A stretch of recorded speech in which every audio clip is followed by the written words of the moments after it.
Hello, thanks for being in a new video. This time we have unboxing of the POCO X7. We have to start. This device will definitely draw too much attention this year for the price with which it intends to compete. In Mexico, it has had a launch price of 4,699 pesos for the most basic edition. On screen, you see the reference price in dollars. Definitely that is very attractive, and if you like Xiaomi devices, definitely the basic advice I can give you is that you do not buy the Redmi, because really on many occasions you will find the equivalent model in the little series and it is much cheaper. For example, in this case, this model would be practically equivalent to the Xiaomi Redmi Note 14 Pro 5G. The only difference would be the main camera, that in this case is 200 megapixels while in the little model is 50 megapixels, but the rest is virtually identical.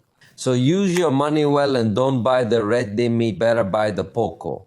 Anyway, let's take out the contents of this box so we can know what Xiaomi includes in this edition. As you realize, uses the color palette of black and yellow, traditional of this little brand, which is a sub-brand of Xiaomi.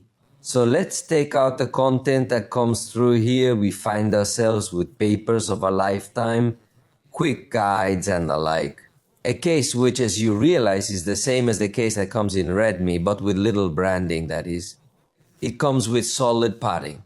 It is a fully flexible case with semi-rigid corners, so that's what we will find included here in the box, and it is appreciated because in this price range comes well endowed in the box and well endowed in specifications. And in addition to that, we're also going to find the tool to remove the SIM card tray. Then we're going to find directly with the cell phone. Immediately here we advance some specifications that are definitely super attractive at this price, but let's take it out of this bag and then remove the sticker. In fact, it comes very well attached to the back. And look, I think the brand strives to make the models in this series look a little ugly by the big letters that they put. Could easily put the brand the same size they put in Redmi, but for some reason they put it in the same size as Redmi, but for some reason they put the sticker on the back of the phone. Very large. The design is a bit spoiled by this from my point of view. So the design could also be a factor when deciding between a POCO and a Redmi, but if you are going to use a case, it will really cover this part and it will look good. In fact, the designs of little, I think, have been getting better, but they still place the brand name too big for my liking. Let's get this device powered up, and while it's powering up, let's see what else is included in the box here. We are going to come across the 45 watts charger. Obviously, the charging adapter will come configured depending on your region. And in this case, it comes with 45 watts of power. So we're going to have good power for the price range. It competes perfectly. And we are also going to find the cable from USB-A to USB-C. In this case, we are still not offered such a modern experience to have USB-C on both sides. I think we could start asking for that. But the truth is that this device offers very high specifications compared to the price it has. But let's get to those specs. I've already got the device set up so we can get to know it. It comes in at 8.4 millimeters thick and weighs 185 grams, although there is another leatherette edition that is a bit heavier. In terms of resistance, it offers Gorilla Glass Victus 2 for the screen and also IP68, so it survives. Be submerged in water. Definitely that for this price, it is spectacular to see this level of protection for both the screen and against water. In fact, it is also impressive to see a curved screen at this price point. This screen is 6.67 inches in its diagonal. It offers us AMOLED technology with 1.5K resolution, that is 2712 x 1220 pixels, and comes with a peak brightness of 3000 nits when viewing HDR content. It's practically a flagship screen, but in an ultra-affordable device. Plus, it comes with 120 Hz in its refresh rate, so there's nothing we can complain about it. In fact, it also offers stereo sound with a speaker on the bottom and another speaker on the top with dual output, one through the frame and one through the earpiece for calls. The only thing we could complain about at this price is that it does not have a headphone jack, since in this range, most devices are still going to have a headphone jack. I don't think the ultra-wide camera has the ability to incorporate that feature. But in its favor, it has, as I say, several things like the screen, the stereo sound, and many other things that you are going to know below. The front camera is 20 megapixels with f-aperture at 2.4 and fixed focus. As you realize, despite the fact that in the preview it may be burnt or overexposed, in reality the result is well worth. As for the light, although the quality of the photograph is simple, but I think according to what one would expect in a device in this price range, it complies. On the back, we will find 50 megapixel main camera with aperture f1.5, also offers us optical stabilization and autofocus. Then we find the 8 megapixel ultra-wide angle camera with aperture f2.2 and fixed focus, and finally the 2 megapixel macro camera. Let's take a look at the results. In this case, you are looking at the ultra-wide camera, which I think is good for its price range, offering good range. Obviously, it's not free of chromatic aberration in some areas, but that's getting too picky on photos for this price point. And next, you're looking at the main camera, which looks good in terms of color, detail, and more.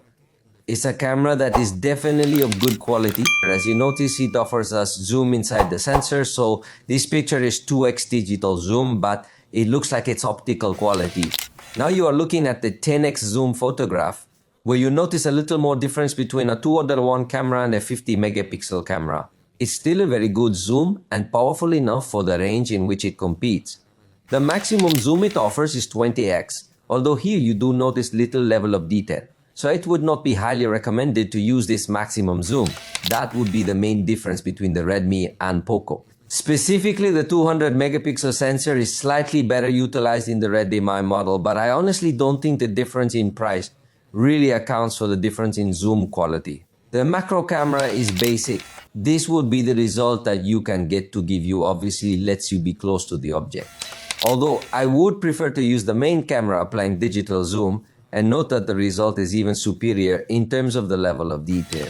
So the macro camera to me still looks like a marketing camera.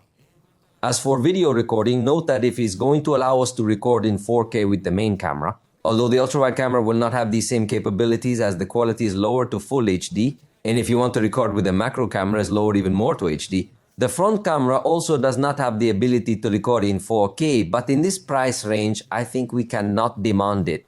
It also has fingerprint reader inside the screen, something that in the price range is not usual, and its battery is 5110 milliamperes with 45 watts charge, and the charger if included in the box. We will have to put it to the test in the review, but at least in numerical terms, it looks like something superior to what other devices at the same level would offer you. The base version is 8 GB of RAM with 256 GB of storage, but the version I have is 512 GB of storage with 12 GB of RAM. This version is priced at 5,499 pesos, so it is spectacular to have access to this amount of RAM and storage for this price.